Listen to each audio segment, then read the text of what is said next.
The button. Oh gosh, I'm not ready.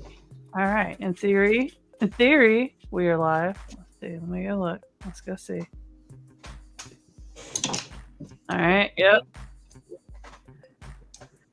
There we go. All right. We are live, y'all, for our very first episode of Wired Differently. I am so excited. Woo! All right. Yes. Guys, we are changing the entrepreneurial journey, especially for neurodivergent entrepreneurs. So we're going to be going live every single week on Wednesdays at 11 o'clock, bringing together my expertise on business design, Victoria's expertise on fractional COO, specifically the human systems that allow you to scale your business, and the Melanie branch, our fantabulous pink-haired mindset coach, to make sure you can get out of your own way to do the things that you need to do, right?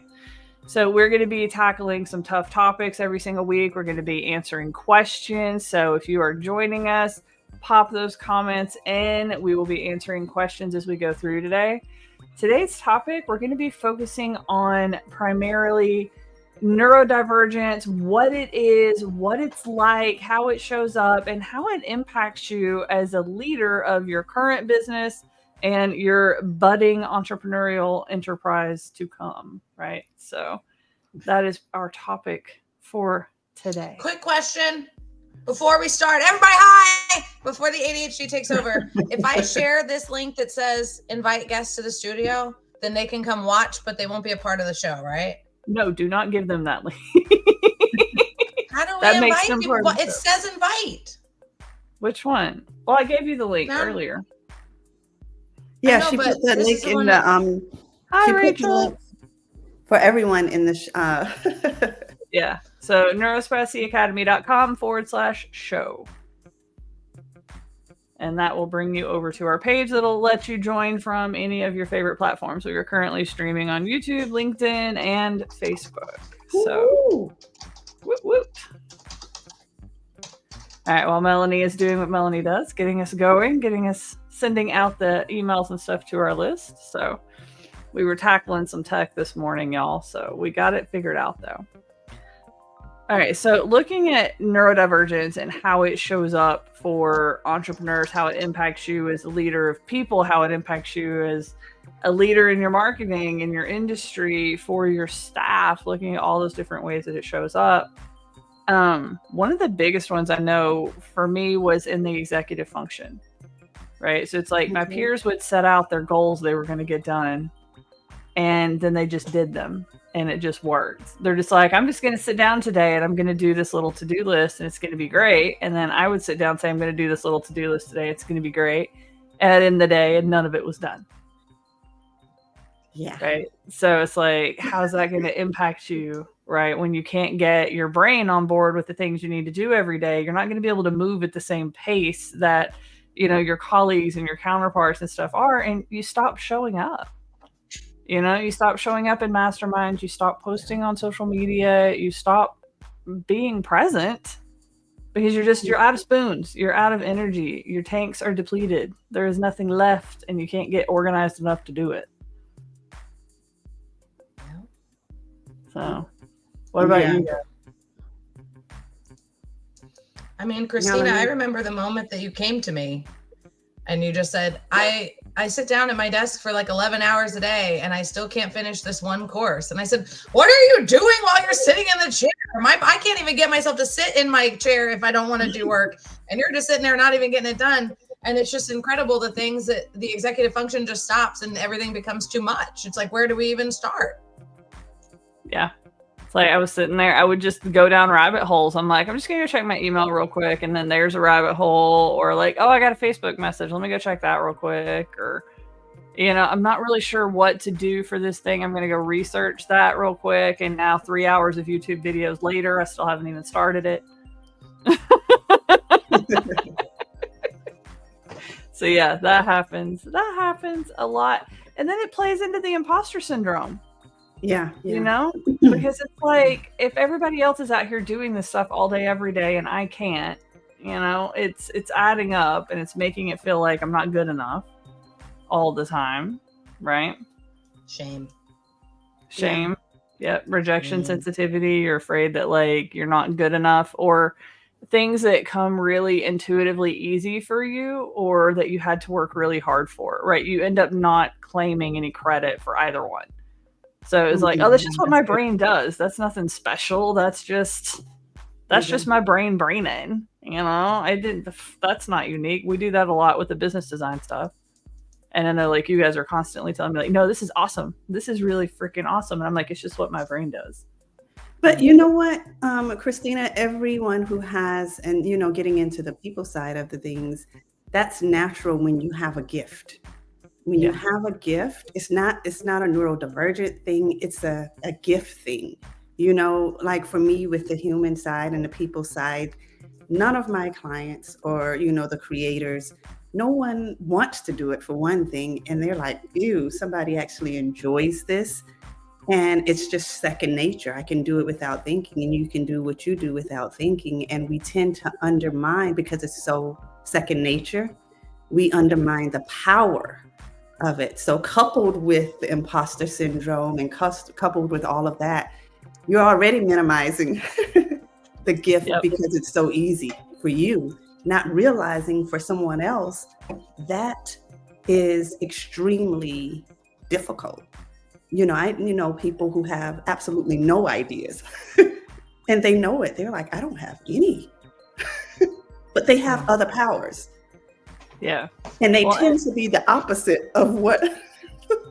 That impacts your team stuff a lot too, because it's like, anytime I'm going to hire, I feel bad when I ask people to do jobs that I hate doing, right? So it's like, that makes me not necessarily want to delegate. Like, I like them. I don't want to do this to them. This sucks. And, not understanding that, oh, that's their happy place. That's what they like doing. That's insane. What? Why? Why would they want to do that all day long? That's terrible. And then on the flip side, it's like, when you have your zone of genius, you have your expertise, you have your thing you do easy, it's incredibly frustrating because your team can't follow, right? Like the months that I've had to spend, like, getting things documented, like Victoria's had me type at least 3 solid books worth of just what's going on in my brain at this point to try and get it out so that she can understand it, so that she can communicate it down to the team, so that the team can understand it, so that the clients can understand it. So it's like you take the ball and run with it so you can be freed up to do stuff. Yeah. So it's like, even when you know what your zone of genius superpower is, like, it's hard enough of a journey to figure that out for some of us. Yes. But then once you figure it out, like being able to actually do anything with it and still be happy when you're having to like slow your processing speed drastically down to get everybody else caught up, it's frustrating. It's like trying to enjoy slow walkers. Like, it's just not gonna happen. Yeah, it's like, and take your like favorite movie that you've ever seen, like, can you imagine, like, pick Thor or whatever, or, Iron Man, slow that thing down to like 25% speed and try and enjoy it, right? Like, I'm out in 2 minutes. It's not gonna work. Yeah. But that's what it's like. Because we have to slow down what's going on in our brain and pay attention to what's happening and start documenting those steps. But it unlocks a lot of really cool things. Slow down to speed up. Yes. Yeah. Say you have to slow down to speed up, because when you slow down so I can get it, I can take it and run with it. But when that piece is missing, it's like, I need to understand. I can work at that speed of your brain, but I need to understand what it's doing. Yeah. Well, we have to be able to document that, but it turns into like, unique frameworks. It turns into like some of the most creative things. Like, I know you're a big fan of Jeff Walker's product launch formula. Yeah. It's like some of the best frameworks come from a neurodivergent thinker or a creative entrepreneur or a misfit or a driven, whatever you call yourself at this point. And it comes from them documenting what they did, slowing down, taking the time to write down, like, this is what we've been doing. This is what my brain does every time. Yeah. And being able to write that down. Knowing that you're good at what you're good at, right? Because all of us neurodivergent people really suck at executive functions. If you Google 8 executive functions, it will clearly list what they are. It's like working memory, task initiation, planning and prioritizing, right? I encourage you, if you're trying to improve your life and business as a neurodivergent person, look into those 8 executive functions, figure out which one you're best at and which one you're worst at, and support both of those first, because you have been leaning on that one that you're really good at. For me, it's planning and prioritizing. You tell me what it is you want to do. Oh, here's how we do it, right? Christina watches me with her mouth open like, what? Right? But if you ask me to remember what I said a day ago, I don't know. I don't even remember what I had for breakfast this morning. Like, what are you talking about? So the one that you're the worst at, that you've always shamed yourself for the most, and the one that you're the best at, that you didn't even realize you were good at, need the most support, because those are the ones that are affecting you the most. Great. Yeah. Great point. Yeah. Well, I mean, I'm the exact opposite. So it's like my working memory is too good. Like, it's annoying, because everything that I need to do is on a loop in my brain on repeat all of the time.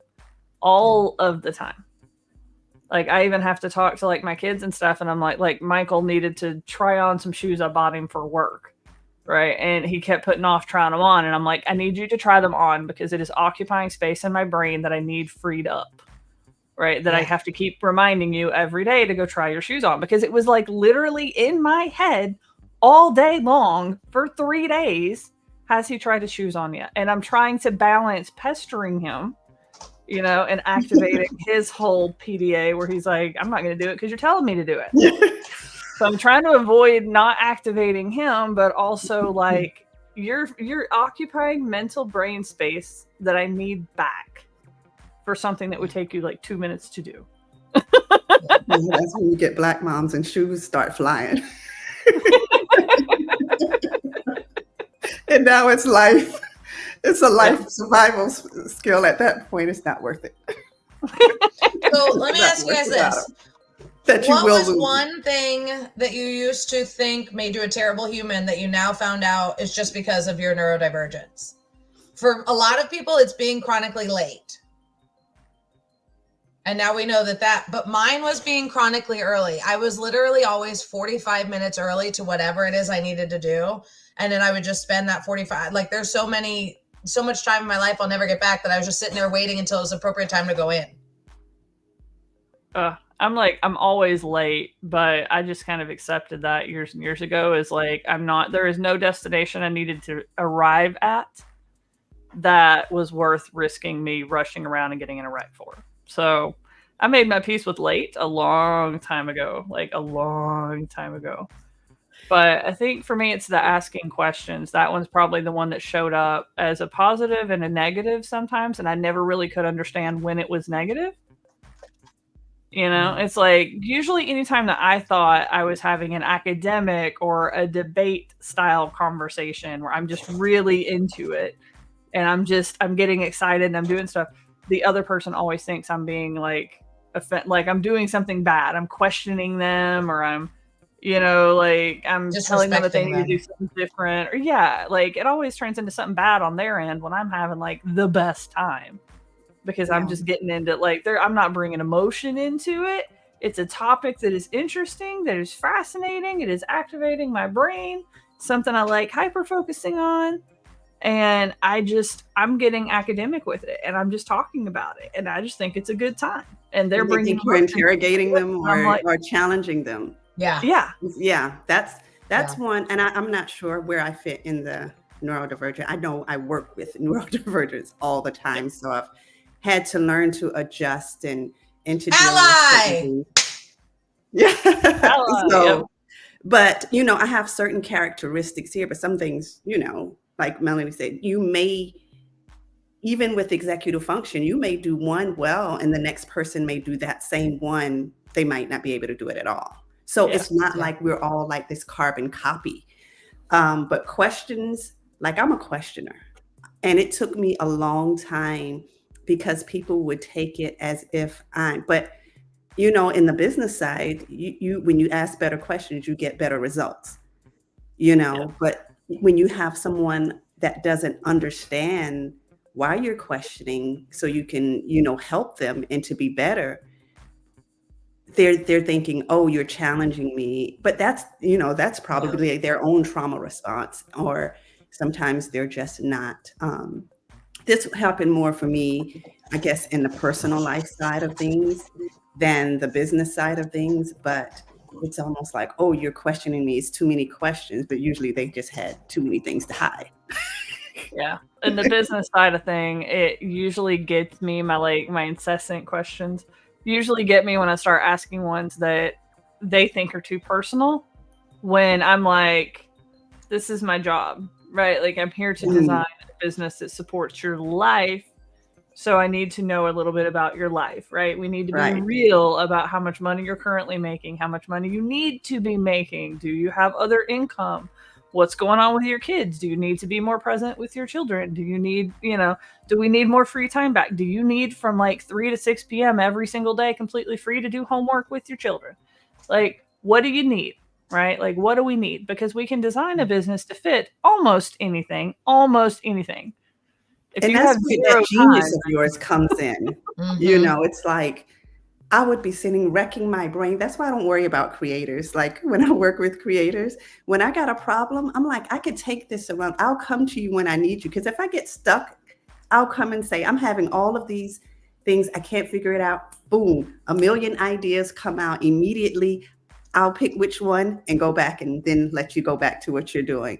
And so I'm like wrecking my brain over trying to figure stuff out. And I'm like, why? I have a whole bunch of creators in my life. All I got to do is tell them all of the challenges and all of the little nitty details, and they'll and pop out with like several. Yeah. Well, there's no shortage to ideas. Anytime you've asked me something, it's like, well, we could do this. Pick one. Tell me which one. So I don't have that planning and prioritization skill set that like Melanie has. So I will have 50 ideas and no idea which one to pursue. So I'll start making one happen and then I'll get bored with it. And I'll be like, I'm going to do another one. And then I'm like, well, and I changed my mind. Maybe that one's not the idea. Let me go do this one instead. Nah, I don't know. Let me go do this one instead. Yeah. Right. Yeah. And so I end up with a lot of half-built bridges, a lot of unfinished projects, or I get something finished before I've even really thought it through, and I launched something that was not a good idea. Yeah. Because we set our skill set, our pace at our hyper focus. Like, oh, well, I can build an entire website in 4 hours. I've done it before. That doesn't mean I can turn that on now. I can't summon the hyper focus, gremlin in my brain and say like, all right, let's go, website time. Other times it might take me 3 weeks to do something that I could do in 3 hours.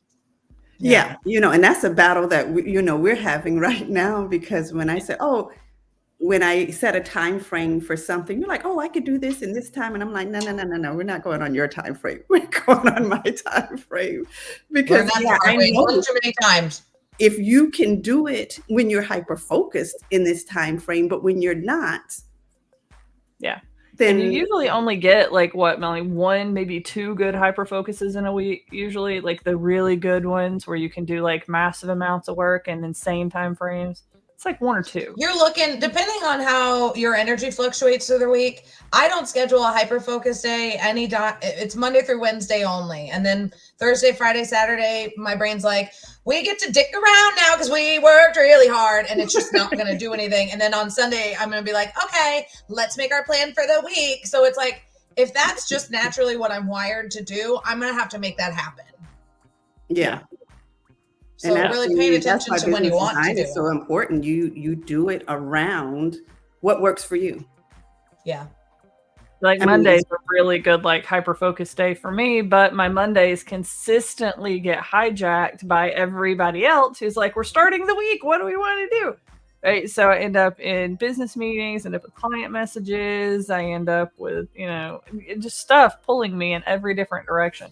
Even the telemarketers get going hard on a Monday. Yeah. So like I'm even getting annoying random phone calls, or like Monday just seems to be an absurd day for interruptions, but also my best day for hyper focusing if I don't get a bunch of interruptions. You know what I've started doing for messages, and it's really helping me? So, because my clients, my one-on-one clients in my 6-month entrepreneurial glow up program, they get to message me on Marco Polo whenever they want. Right. And I'm simply going to get to it within the next 24 to 48 hours. So they're allowed to message me whatever they need to externally process. They're just not allowed to vent. So I check those messages twice a day now. And when the notification comes in that I have a message from one of them, I just fling it away because I know I'm going to check the messages at those 2 times of the day. And Yeah. That has helped my PDA, autonomy drive, demand avoidance more than I ever thought possible. Yeah. Yep. Yeah. I've been trying to do better about that. I've even set up my inbox in Gmail where like I can say I put a tag on it if it's actionable, and I change the inbox. All the actionable ones are together, and then everything else is together. Yeah. And I went and spent probably 5 hours unsubscribing to things the other day just to get the volume down. Yeah. Yeah, I have certain times that when I respond, yeah, you all know that. Both of you know that. Because at certain times it's like, okay, I need to shut my brain down now. Yeah. Brain shut down because I'm a morning person. So I get going in the morning. So I start messaging you. I know you're not going to respond at a certain time. You know, I know it because I'm up like at the crack of dawn and I get moving. And then at night, you're pinging. You know, you're pinging. And it's like I usually wake up to a bunch of messages from both of you, and then I'm like getting you guys as you're trying to go to sleep. It's like I try and do the whole swipe and ignore them thing because I'm like, I'll go look in a minute. I'll go look when I get to my computer. So I'm just gonna swipe the notification on my phone. I'm not gonna go down that rabbit hole. But sometimes those notifications will just pique my interest, and I'll be like, "What is that? What are you talking about?" Turn them off. Like now, I have to click it. Is it only me if it's a text? So if it's like a Slack message or a text message, I'll check it. That's fine. But if it's somebody with a voice record or it's like a Marco Polo where I'm looking at somebody, those are the ones that like trigger my autonomy drive the most. I guess it's because like I'm listening to you, so I can't speed it up or slow it down or watch or I can only speed it up so many times, but like I can control how fast I read. So like I'll read Slack messages all the time, but not respond to them. Maybe that's the best. Me. If I think it's going to require a response, I can't do it. No, I can't. I won't do it until I can be fully present. And if I know I can't be fully present, then I just wait until I am. And then when I get in, then I go and see what works well for me is a list of things to do. Because once I got a list, without a list, I'm like a fish. I don't know what to do. But I get my list and it doesn't need to be perfect, but you need a fucking plan. Oh, well, yeah, no. I always have a plan. The plan is easy for me, but I usually make the list based on the plan.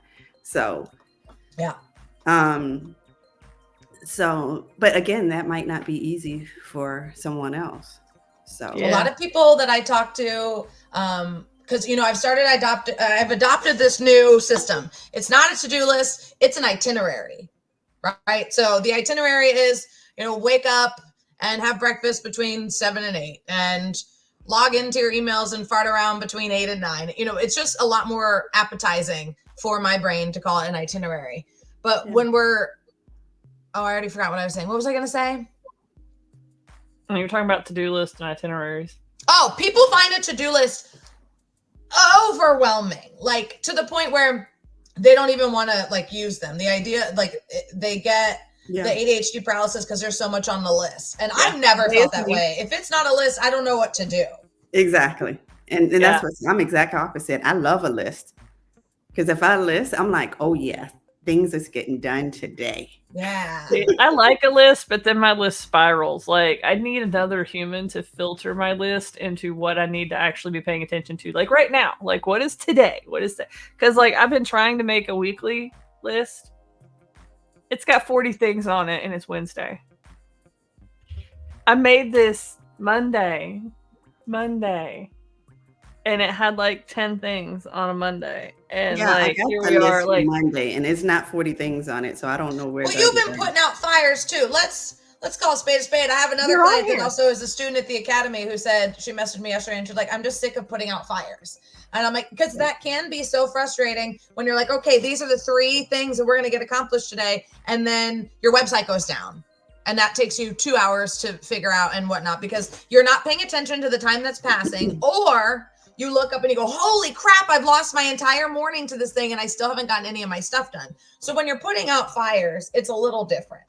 Yeah. And that's why you even make your list around that. Like you build, like I'm constantly building in buffers, even when I'm working on execution, because you have to build in those, because stuff is always going to happen. So when I increase my time frames, especially when a creator says they're going to do something in a certain time, I at least 4 times it. Because one, I know it's unrealistic for the beginning because they're creators. And then stuff happens. Stuff happens. So I would rather under promise and over deliver than over promise and under deliver. So when I'm looking at my to-do list, I would rather have 4 or 5 things on it than 30 things on it. And then you feel like crap when you didn't get them done. Yeah. And then it starts spiraling now you suck again. And there is another neurospicy trait, the literal thinking. We hear phrases like that and we make them literal. The under promise, over deliver, over promise, under deliver. I've heard that I don't know how many times. I internalize that as do more work than what you promised, right? So it's like under promise, over deliver. So I want to clarify for our listeners, that is not something we advocate at the Academy because we don't want to do more. We want to do exactly what we said we're going to do. So if we told a client we're going to do ABC by date, we intend to do ABC by date. So what Victoria is saying is when it comes to the to-do list and the quality of the work and things along those lines, you do want to wow them. If you can get it done earlier, you want to get it done earlier. What you don't want to do is bundle in 5 extra things to make it valuable because you don't feel like it's valuable enough. So you don't want to say I promised you ABC, but I'm going to give you A, B, C, D, E, F. You know what I mean? Like I took that phrase very literal and I used to add so much extra stuff into everything that I did and I let everything go out of scope. No, and it's like, well, it's important too from a consultant or a coach perspective. You don't want to tell somebody, hey, in my 6-month program, we're going to make you lose 100 pounds, right? Like, I'm not going to tell you that you're stuck in the mud right now in your mindset and I'm going to be able to fix you into becoming a person that can manifest overnight, right? Like that, when I've ever heard that saying of overpromise, underdeliver, and vice versa, it always just sounded to me like, don't promise them something that's not possible. Yeah. And that's what I mean when I say it. Don't. Yeah. Or something that is, especially like in the example of time frames, because I work with almost all neurodivergents or all creators, I know that part of their brain is there's no gauge. Like when it comes to time, energy, and resources, it's always on the extremely optimistic side. Oh, I can do that in 5 minutes. Well, then you look at it at the end of the day and it's still not done.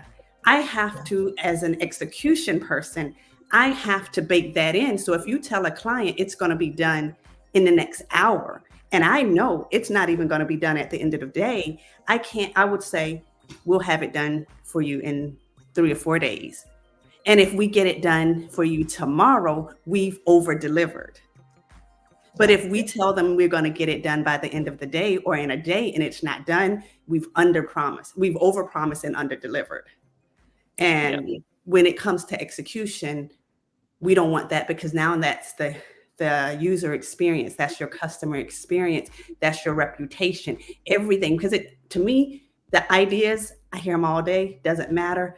Without the execution, nothing's getting done. Yeah. And the experience that your clients have, everything is built around that. So I have to think of all of that. And I'd rather err on the side of, let's do what's going to work for you and actually realistically get done. And because once you give them, they know what to expect. Now you don't have to pressure yourself to do extra. We just have to make sure we deliver in that time frame. And that's one example. So I'm glad you brought that up because I didn't think about it in that particular way. Yeah, there's a lot of those really popular like entrepreneurial sayings that we don't understand the nuance behind them sometimes, so we've missed them. Yeah. Like we do have like social deficits, we do have some social cue deficits, but most of us have really learned how to manage those. Like I saw a TikTok the other day that explained it really, really, really well. It's not that we can't do it, it's just that the energy that it takes to do it is more than we can afford to expend on a daily basis. Yeah. Right. So it's not like we can understand the social cues, but we have to try harder. We have to think through it longer. We have to create systems for something that isn't intuitive. Literally sitting here and forcing yourself not to interrupt someone. Like, one of the tricks that I do is repeat everything that they're saying in my brain. Because, like, otherwise I have an idea and I want to interrupt you, and I don't need to interrupt you because interrupting you is rude. So I've got all these other tactics I'm employing, like fidgeting or, repeating what you're saying in my brain so that I can wait until you finish your thought to say my thought, or writing my thought down, right? So we have to have these systems to do the same things that neurotypicals can do without really trying, right? And when it comes to time, that is one that most of us have to have a ton of systems for. Like, even estimating how long a project's going to take, it depends on our energy level. It depends on whether we can activate hyperfocus or not. It depends on if we have interruptions or not. But we also just have time blindness in general. Like, I will lose track of how long it is in a meeting or how long I've been doing something. So, like, I have an ultra wide monitor. My time is over on the very side. So, like, I have to see the time, I have to do this. Well, I'm not going to remember to do that a bunch during the day. So I have another little clock that just sits right under my monitor in the middle, right? So we have systems for that kind of stuff. When it comes to estimating, we see either everything or nothing. So we either see every single step that it's going to take, and we're trying to estimate, okay, well, there's 2 minutes there, 3 minutes there, 7 minutes here, 5 minutes there, 30 minutes there. We see all of it. And now we have created an algebra book worth of trying to figure out how much time this thing's going to take. Or we skip all the basic stuff like you were talking about. Like, how long is it going to take for somebody else to review it? Or like, well, it would take me 10 minutes to review it because I'm good at reviewing, like a blog article, for example. I read insanely fast. That is like 10, 15 minutes. I'll read it, fix it, we're done. But for another human, they're going to spend, like, I had somebody one time that spent about 3 hours editing a blog article. I'm like, where's your time going? What is happening? Why does that take 3 hours? And that's something I have to think about when it's a team, because I know not everyone operates at the same level. And so I have to, like, okay, this one is going to be a lot slower than this one. And all of this is happening simultaneously in my head. Yeah. So that is like, okay, when I ask a question, it usually it's loaded with the whole thing, because I'm not just asking you what I'm asking you. I'm asking you because I'm fitting it into my process of how we're going to get this thing in a certain amount of time, knowing that you're not the only element in the puzzle, and I have to account for what works for people and their brains. And, when you have 10 people in a team now, you have to manage all of that in your head. And that's, to me, it's easier than most people. Yeah. But I couldn't do what you do at all. See, to me, that is so hard, because I'm trying to manage all of the different aspects of all the things that I'm not great at managing. But I'm also trying to manage the social aspects, which is very draining. Like, I don't want to be like, I'm their leader, not their best friend, but I care about them and I'm empathetic and I want to get to know them. But also, if I get to know them too much, now I can't lead them the right way, because now I'm going to be their friend, because we don't have a middle ground as neurospices. They're either our bestest friend in the whole wide world or we don't like them. We make friends very easy with the right people, and we end up hiring a lot of neurodiverse hires. Yeah. It's who we get along with. It's who we connect with. It's who our brain meets and goes, I like you. You're like me. And, we end up hiring a bunch of people with our same deficits instead of filling in our strengths. Neurotypical, everyone does it. Yeah. That's part of the hiring issue, because when you interview someone and you're like really vibing, you realize after a while, like, wait a minute, you're suck at the same things I suck at. But you were not hiring. And it probably goes back to what you said before, like, I want somebody to do this. I don't want to do it. But you don't realize the way a person who will naturally do this well moves, because they don't move the way you do, or they don't. And so you don't have that connection with them like that. And then you're like, no, I'm going to do that. And then you have a whole bunch of people like you. But that's not a new, everyone does that. Yeah.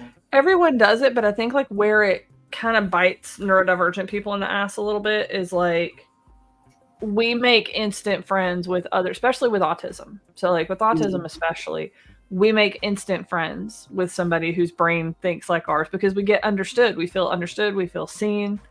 and we make connections a lot faster. Like they've done some studies with like that telephone game when we were kids, you know, where they would put you in a circle and you would whisper and they would be like, I like peanut butter jelly sandwiches. And then it would go around the circle. And on the other side, it would be like, I murder puppies. And it's like, what happened?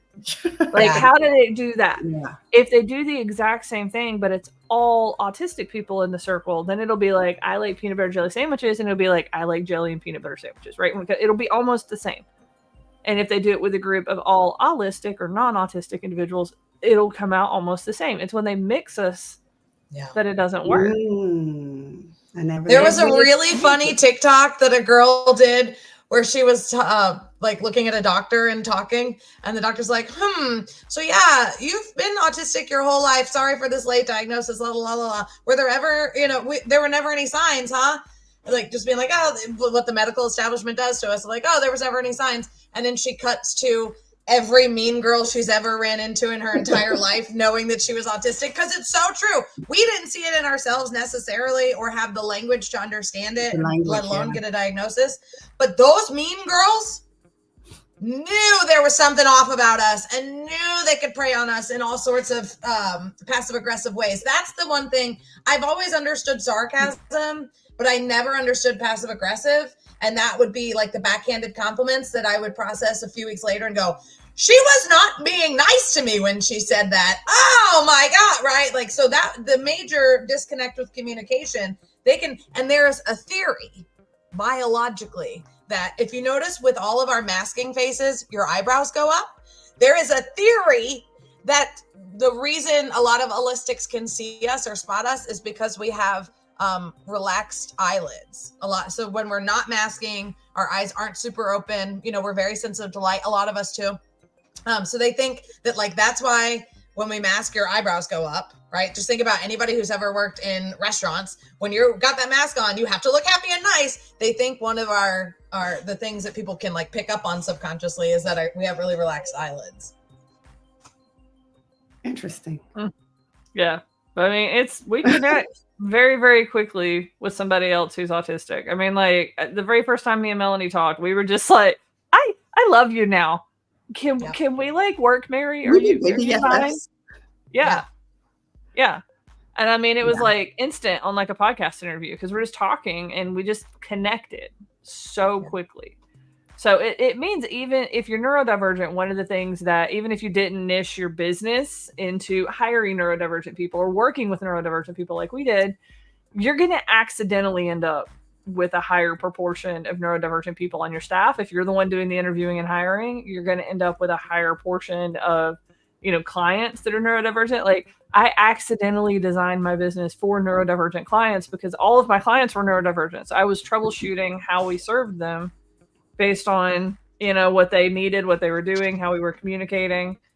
And it's just like, I'll have clients that buy stuff from me that don't even know what they bought because they just connected with me and they're like, I like you and I don't know what we're doing, but like, I know I want you to do it for me. And be like, okay, cool. And like, I think I've done a great job as a salesperson, but really I just did a great job being autistic and meeting with another autistic person. So let me throw some questions in here for someone who might not know, because neurodivergent is not just one thing. So what are some categories that contribute? Traumatic brain injury, CPTSD, PTSD, ADHD, autistic. Those are the 5 that stay in the top of my brain. And there is some conversation around bipolar, BPD, that sort of stuff being neurodivergent too. But if you're going to get super technical with like DSM language, I don't want to play because I think the DSM is cruel and it's the only way that we can diagnose people is based on how much they interrupt the status quo and, capitalism. So I don't really give a fuck what the DSM says. I think neurodiverse is just you understand you're not neurotypical and that the rules that we're supposed to live by don't actually work for us. Yeah. Like, and anything like you said, just my brain is like ADHD, when you just process things. Like one of my best friends, time is a major issue for her. So if we say, okay, we'll get meeting at 6:00. Now we know her, we know she's going to be late. We're okay with it. Mm-hmm. Don't worry about it. We already know you're going to be late. We account for it. We don't care. But she's like, I don't see time the way everyone else sees time. And if she feels held to a particular time, the anxiety kicks in and all of that stuff. And we're just like, dude, it's okay. It's just the party. Show up when you can show up. And it's okay. We know this. We love you. We got you. Just show up when you feel like showing up. Yeah. But if she feels stressed about showing up and being on time, oh man, the anxiety makes it worse. Yeah, and she puts it on herself. We don't do it because we've known her for 25 years. Trauma. I mean, how much of your life do you get in trouble for being late to everything? Yeah. And that's like, you get known as the person who's late for everything, and you're like, that's not who I am. That's not me. I don't identify as somebody who's late to everything. Even though I am late to everything, that's not me, right? It's a trait that everybody knows me for that I don't want to be known for. I want to change that, but it's impossible. It's next to impossible. Not impossible, but changing it would cause more stress than not, right? Like trying to show up early and stuff like that. And I think the biggest commonality that we see, no matter what the label is, right? And the labels change. Like I was told I was narcoleptic. Now we've come to find out that it's POTS and neurodivergent burnout, right? It's ADHD autistic burnout. And it presented like freaking narcolepsy with cataplexy attacks, right? But we didn't know that. So the labels change as you get to know yourself. But the one thing that I've seen kind of stay the same amongst all of us is we talk about our brain like this third party that is out to get us. Right? Like when you start, like as you learn you're neurodivergent and as you start adjusting, overcoming the grief of the life that could have been had somebody have paid attention to you younger, right? You start getting through all of that. What you start doing is divorcing who you are from what your brain does. So it's not like I am somebody who's late. It's like my brain just was not watching the clock. Yeah. Right? Your brain becomes the villain in your story, not you. So we hear us talk about our brain in the third person a lot of times instead of I am this. Yeah. There's a good saying that goes around in the therapy realm that is, if you were lazy, you'd be enjoying yourself. You can pretty much count on the fact that you just got crappy executive function, buddy. Right? Because I don't even let people use the word lazy around me because I think it's like the word perfect. It doesn't describe anything that actually happens. Yeah. Yeah. There's nothing perfect on this planet, and there's nobody that's actually lazy because we all have some sort of internal drive that we've been conditioned to not listen to and to disconnect from. So everybody just has a different sense of time. There's one creator, the cute couple that are British to talk about ADHD on social media. I don't know why I can't think of their names. But they have a podcast and they were talking about how if he says we have 5 minutes to leave, her brain just processes it as like an hour, right? But if he says they have 300 seconds or however many seconds it is in 5 minutes, she goes flat and like goes and runs and like gets everything done because that's the only way it registers in her brain. And it's like, if that's what works, like my husband knows that I think everything takes 20 minutes, but I have no idea what 20 minutes actually is, like how to experience it. But yet I can press preheat on the oven and be right there, right when it goes beep, beep, beep, because it's preheated. Like I have a sixth sense with my oven, but I have no idea what 20 minutes is. So he just speaks to me in time frames that I get. Yeah. So, I mean, that's true. If I'm cooking, I'm like on top of all of it. I know exactly how long all of it takes. Some things I have even like time. Like I know like when it's time to refill my pill containers, that is about 11 minutes. That's just how, because I have like timed it. And I know, and I can add it up. I can tell like somebody I'm leaving to go to the grocery store, and I can tell you exactly when I'm going to get back. Like exactly, no matter how many stops I got to do, I know which stores I'm going to. Like I got that down. But if you ask me how long it's going to take me to write a blog article, it's going to take 30 minutes or 4 hours. I don't know. Yeah. If you tell me it'll be 11 minutes until your food comes, I'll go. I don't know how to gate. I don't know. 11 minutes where I'm just sitting. I would feel like 4 hours for me.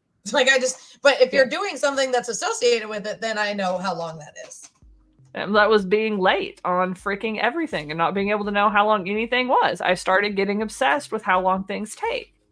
Yeah. And, on one hand, it helped in some ways because I was like, well, loading the dishwasher. The sink is so full of dirty dishes, and I have to put that whole big dishwasher away, and which takes 3 take minutes forever. Yeah, and then like I'm just gonna time myself because I don't think this takes as long as I think it takes. Like in my mind, that is like a 2-hour job. Like my whole day is gone if I have to deal with the dishwasher. It's just impossible. 3 minutes. But, yeah. For me, it's about 4 to 5, depending on where the dishes need to go. Right. But it's completely unloaded, reloaded, turned on, and I'm going about my day in 5 minutes. It's like, why have I been putting that off for 3 days? Yeah. Because it's so boring. It's a low return activity. Yeah. It's the boring time. Boredom. That's the one word all of my, creators they loathe. Like they will shut a whole business down that's making tons of money because they get bored. Yeah. So, I've done that multiple times over. Multiple times boredom over. Is like the Achilles heel for every creator or whatever. And it's like, if it's and it's making money, it's going down. I don't care. I'll start something. Well, and it has to get boring before it makes money, right? That's the thing. What I factor in as a business designer is like, we have to allow for the creator to keep creating, right, and let the business get boring, right? The business must get boring. I learned that from one of my, I knew that, but see, of course, his clients were all creators too. He was like, make your business boring. Get your dopamine somewhere else. Yeah. And that's if you take nothing else from this, understanding that that's part of the process.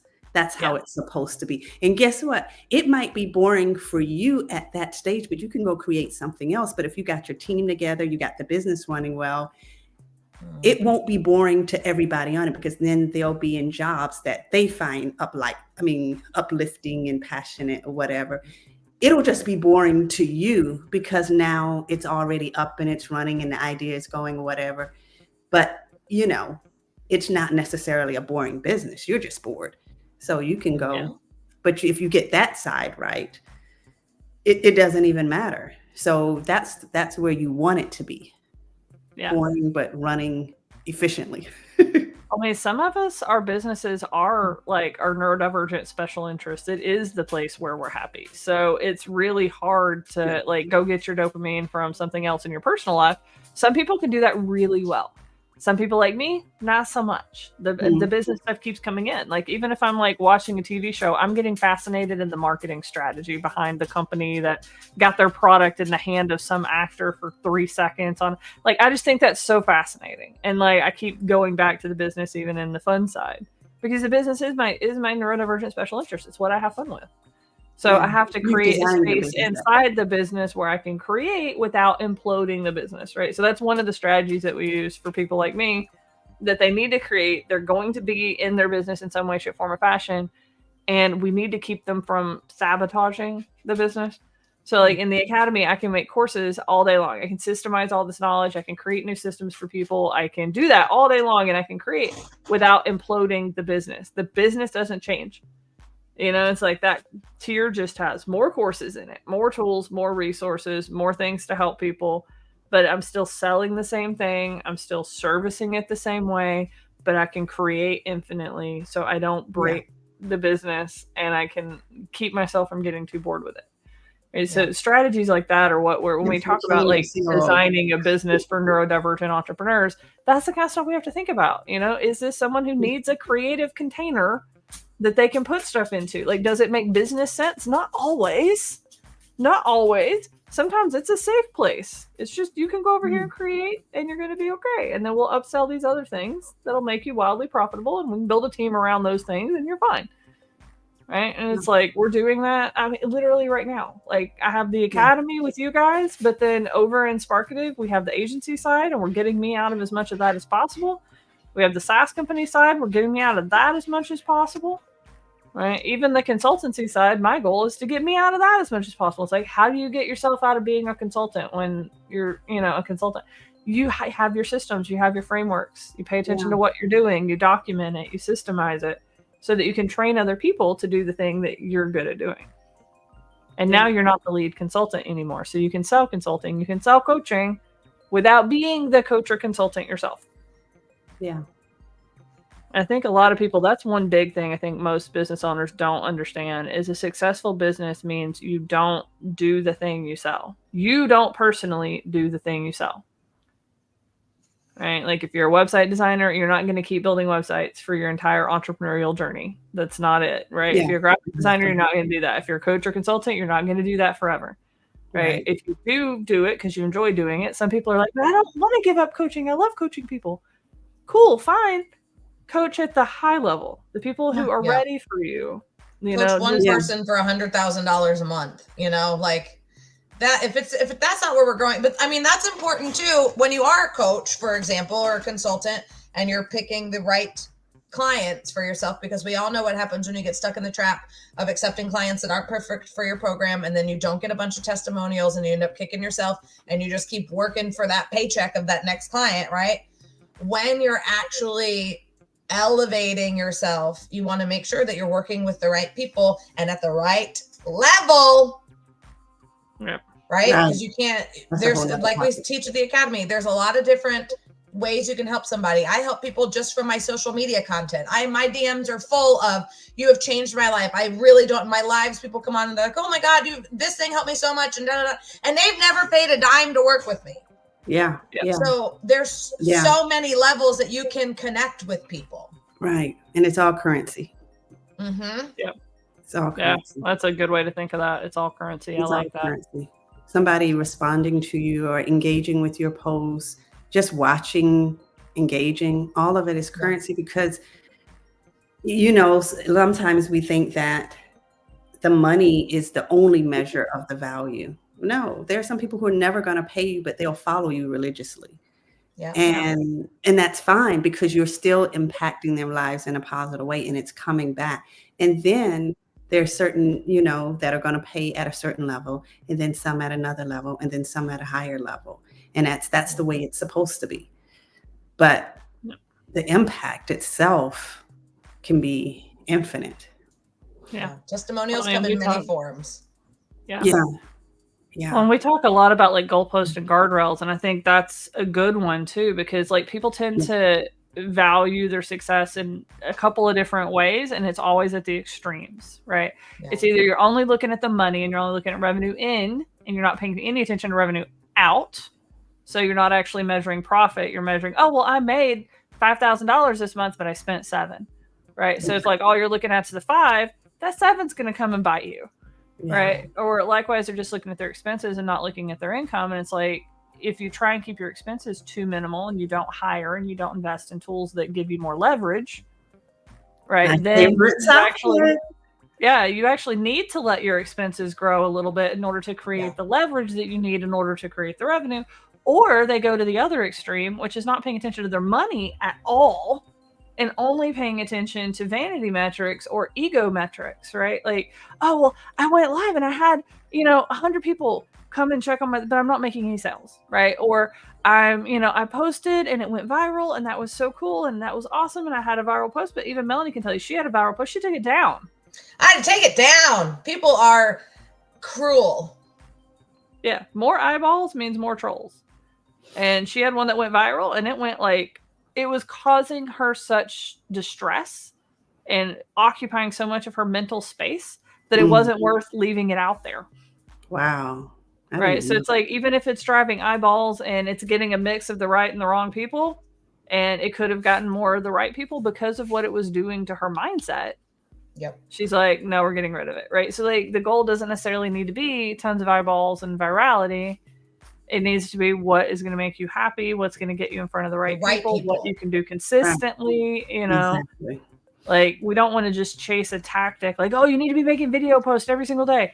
Like, are videos helpful? Yeah. Are there tons of stats for that? Yeah, absolutely. There's also tons of stats for written post every day. And there's tons of stats for image post every day. And there's tons of stats for audio post every day.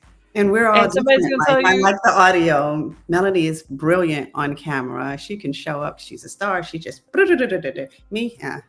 And then you'll write these books of posts, and you can split those out. And I'm like, oh goodness. So, for me, the audio and speaking is easier. Writing is easier. It's easier for Melanie to hop on a video. And there's stats and data to back up every single one of them. I mean, people are going to be like, if you're not on LinkedIn, you're missing out. If you're not on this, you're missing out. There are those stats for every single social media platform out there. Your audience is on every single social platform. So you might as well focus on the ones that you also enjoy being on too. Yeah. And I was talking about that on my live today. I said, listen, guys, I want you all to follow the NeuroSpicy Academy on YouTube and LinkedIn and Facebook and all that. And you can follow me on Facebook too. Just know that I feel like Facebook is the doctor's office waiting room of social media. And I simply can't bring myself to spend any time there. So if you want to catch me over on Instagram, which is Facebook's hot sister, I'll be there. I can deal with that place, but I just can't bring myself. Every time I try and go on Facebook to just be like, oh, maybe I have notifications, I read one thing and I go, I gotta get out of here, guys. This fluorescent lighting and this mean lady behind the counter is just too much for me. I gotta go. I can't be here. Yep. And some people hate other I'm kind of like that with Instagram. Like I just don't get Instagram. I don't like it. Most of the time it's just nothing but ads and just, I don't know. My Instagram is not a happy place for me, but I like hanging out on Facebook. I've got a lot of friends on Facebook, a lot of peers on Facebook. I like catching their content. I like engaging. So I like it. And TikTok. Like those are the two I actually use organically. Like I enjoy spending time on both of those platforms. So those are my two primary focus channels. And that's something we teach the students at the Academy is like finding your focus channels, finding your type of content that you like to create, finding some type of consistent-ish schedule. When we say consistent, we don't mean every single day, right? If you can do every single day, cool beans, but maybe you do once a week. Maybe you batch create once a week and you post every day, but it's scheduled out. Right? Yeah. Like we have a tool that we make accessible to people on high level, and it's, you can post your social media out for the week in one day. Yeah. You can just schedule it all out on Monday and call it a day and move on with your life, and you're good to go. I have a client who's also a student at the Academy who figured out on Instagram, on the phone app, you can schedule out 75 days in the future. So you don't even need to pay anything extra for anything. Because I know there's going to be people that are listening or watching this are like, oh, well, I can't have that. I'm just starting. No, there's a way to schedule. There's a way to figure out your style of posting, right? I do a lot of videos in the 2 weeks of my period that I'm feeling fantastic of my cycle where I'm like, yeah, look at me. I feel great. And then when the dark cloud comes over me, I'm not doing a lot of video, right? And that's fine. I can make a whole bunch of videos and drip them out if I want, or just throw them all on my page for 2 weeks and then just put some pictures out every other day, right? Like you can figure out the way that it works. It doesn't have to be somebody else's tactic, but you have to start maneuvering and figuring it out. It's all an experiment. It's all super fun and exciting. Yeah. And a lot of us are natural problem solvers. So it's like once you get started, if you understand the problem you're solving for, which is I need to post something somewhere where humans can see it on a regular basis, right? That's the problem we're solving for. We're not like, I need to use so-and-so's YouTube tactic or so-and-so's Facebook tactic. No, we need to post consistently on some social media in a way that we can keep up with without getting drained, right? That is the problem. So if you activate your natural problem solving, you start working through it. You start being like, well, when I did this, I didn't like it. Or like it took me 3 hours to make a 1 minute video. Yeah, that's not going to be sustainable. You're not going to make 1 minute videos on a regular basis that take you 3 hours. I had a client once that spent 8 hours writing a blog article, 8 hours. And he was trying to put out one a week. And I'm like, you were devoting an entire day to one blog article every single week. Like that is not the best use of your time. And so we ended up doing a podcast and he's now well over 100 episodes and that's what it's great off of it. And I'll podcast first. I'll start talking. But you say sit down and write something. And the thing is, and this is going into another topic, like in human design, I'm a manifester in a certain type. I don't know what I'm going to say until I actually start talking. Yeah. Talk about frustrating. Yeah. I have to start talking to know what I'm going to say and it comes out. So writing doesn't work because I'm not talking. Oh, yeah. Yeah. So, and I mean, there's things you can do like voice typing and things like that. But nowadays it is so much easier, especially in this world of AI. Y'all are, anybody's launching a business right now. I'm so jealous because I've had mine for like 17 years now. Like, I was convincing people the internet wasn't going anywhere and you needed to have a website when I got started, right? Y'all are launching businesses in this world of AI. You can sit here and record whatever you want, video, voice, whatever, and then you can hand it over to different tools. Like, I'm using Blaze AI right now, and I'm loving it. I'm loving it so much. You can just take the transcript, hand it in. YouTube will give you your transcript for free. YouTube will just do all the little captions for you, and there's little tools that'll pull them all out and let you copy paste them. You know, and then you're just done. It's amazing. So it's like you can create content in whatever format you can create it in with the least amount of stress. And then you can either repurpose it or you can pay someone to repurpose it. You can get somebody for $5-6 an hour in a third world country to just turn your content into a different format. Like, take this and make a video, take this and make some images, take this and make an infographic, take this and make a blog article, take this and, whatever, and repurpose it either with AI or humans powered by AI, and make whatever you need. So focus on what makes you happy, what you can do consistently. Oh, we've been talking for an hour, y'all. That was our first hour-long show. I'm like in love with it. First episode. You see, we love each other. Yep. We're all different and wired differently, but we're all. Yep. Full circle. It came full circle. Yeah. Yep.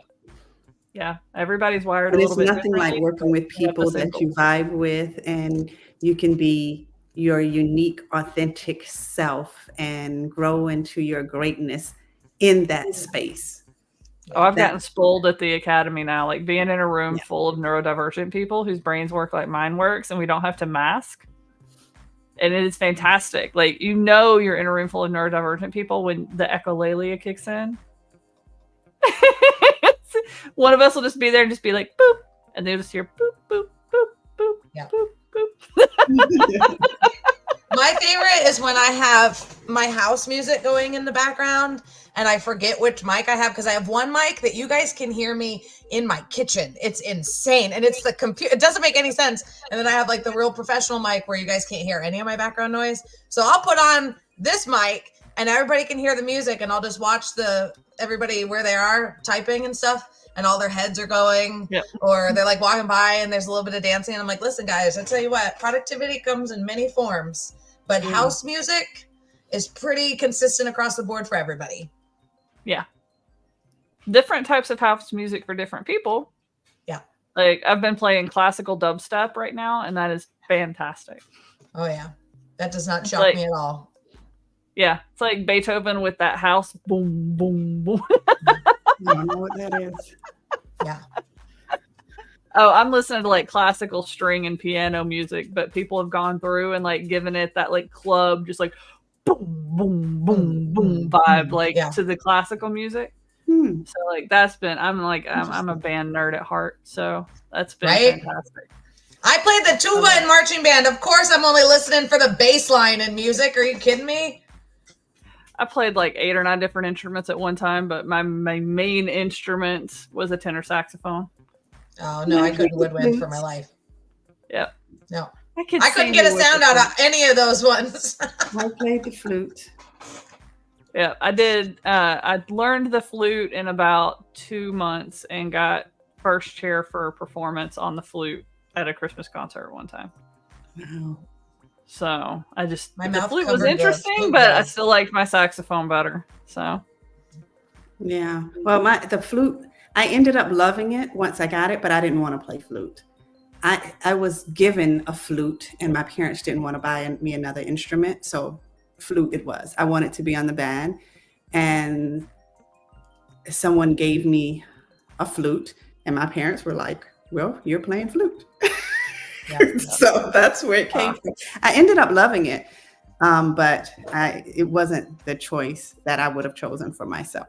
But I got my hands on my tenor saxophone, and there was no going back. They tried me on a couple different instruments, and as soon as I tried that one, it was like, whoa! I was like playing scales in the band room my first time on it. Wow! And just ran with it after that. Yeah, so I could see that with both of you. Yeah. Isn't it funny? Like the instrument. Well, I don't know. I can see the tuba. I can see Melanie with the tuba. I can just see her just like chasing people around on like the, boom. What? but I can definitely see the trooper. Yeah. It's so funny. Like we're all so different, but the same. Yeah. We have similar goals, and like being around people who have the same goals for you is amazing. It's clarifying. I think it's probably one of the things that makes the Academy a little bit more different than other masterminds and stuff I've been in, because a lot of other masterminds, there is no kind of unifying goal or thread, right? Like I was in one and they had courses and stuff from lots of really good names, great, amazing people, but it was a bunch of disconnected courses. There was no path. There was no roadmap. There was no, we're all heading the same direction and we're doing kind of ish the same things, but in our own unique ways. And we've created that at the Academy. My blueprint gave a really solid foundation that you guys have been able to come around and be like, okay, this is where we're all going. We're all trying to launch a focus product. Cool. What's going to get in your way? Oh, well, you're going to have to get yourself off the line for staffing that focus product so that you're not the main one doing it. Victoria's going to tell you how to do that, right? You have to get your brain in the leadership mode so that you can do what you need to do to be able to market that product, be able to sell that product, to deliver that product. And there's a lot of mindset gremlins that are going to pop up. If you're doing all that, Melanie's got you covered for all the mindset gremlins, right? That's that unifying path. We're all on a journey. We're all kind of making some of the same stops in our own unique ways. Like we're stopping for lunch, but we're not all eating the same sandwich. Yeah. But we're heading to the same journey for the picnic, you know? And I think that's probably, that is one of my favorite things that I think makes the Academy work, is when you have other people around you, they're doing the same things. It's so much easier to lift each other up, to troubleshoot, to get help, to, you know, get questions answered, to just do what you need to do to get where you need to go. Yeah. So, all right. I know we have gone over by a little bit too, so I know we got to wrap this episode up. Yeah. We're going to wrap it up. Thanks everybody for watching. Yep, and we will be back here same time next week. So 11 o'clock Eastern, Wednesday. Go to neurospaceyacademy.com/show. I'm going to be updating some of our tech over there so you can subscribe and all that good stuff and get notified when we're going live, because I know how some of us can forget to do things. So I'm going to be getting that added to the website later today. So make sure you go check that out. In the meantime, this was amazing. Yes, and this was so much fun. Next week, guys. Bye.